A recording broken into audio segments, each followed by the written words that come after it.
on a un enjeu fort sur les économies d'énergie avec les objectifs et toutes les technologies qui évoluent, que ce soit pompe à chaleur, que ce soit véhicules électriques, qui vont augmenter la demande en électricité. Et nous, on est à la base quand même autorité organisatrice de la distribution d'électricité et on essaye de gérer au mieux ce besoin. Et donc, en parallèle, il faut arriver à faire un maximum d'économies qui, en plus, avec le contexte de crise, sont venus corréler à une dimension financière importante pour les communes. Donc, ça veut dire aussi bien pour l'aspect éclairage public que l'aspect économie des bâtiments.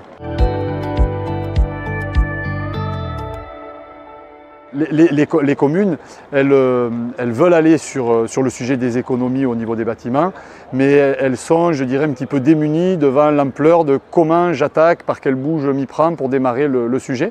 Et c'est vrai que l'opportunité de leur offrir une étude énergétique qui, dès le départ, en plus est cofinancée à 50%, leur permet de mettre le premier pied, la première brique à la réalisation des travaux sur ces économies d'énergie des bâtiments.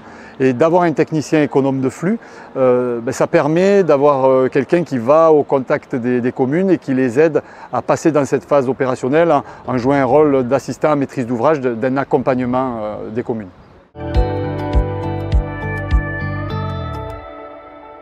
Il est véritablement l'interface entre les communes, les bureaux d'études qui vont réaliser ces études énergétiques et pour nous aussi, une partie importante, le dispositif financier pour aller ensuite capter les ressources de la FNCCR et pouvoir venir diminuer auprès des communes.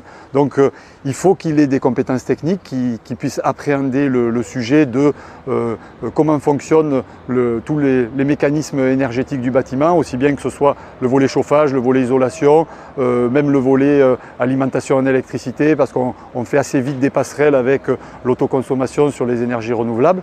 Et c'est vrai que c'est important qu'il soit et technicien et économe par rapport au dispositif financier, puisqu'il va aider la commune à cadrer un petit peu son budget, son opération, pour essayer de les accompagner par la suite, surtout cette dimension économie d'énergie.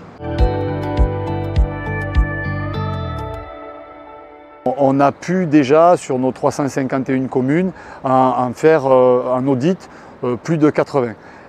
On s'est aussi rendu compte qu'il y avait un petit frein qui était de demander aux communes de trouver un bureau d'études, de les faire se positionner, de nous transmettre un modèle de devis, de prestation, qu'on le valide avant d'enclencher. Pour essayer de raccourcir toute cette phase et de faciliter auprès des communes l'action, on a directement, nous, par marché public, recruté des bureaux d'études. Ce qui fait qu'aujourd'hui, une commune lève le doigt et dit « je voudrais faire l'étude de mon bâtiment communal ». On lui met directement le bureau d'études, on le lui flèche et on lui dit « vous n'avez que 50% à financer de l'étude ».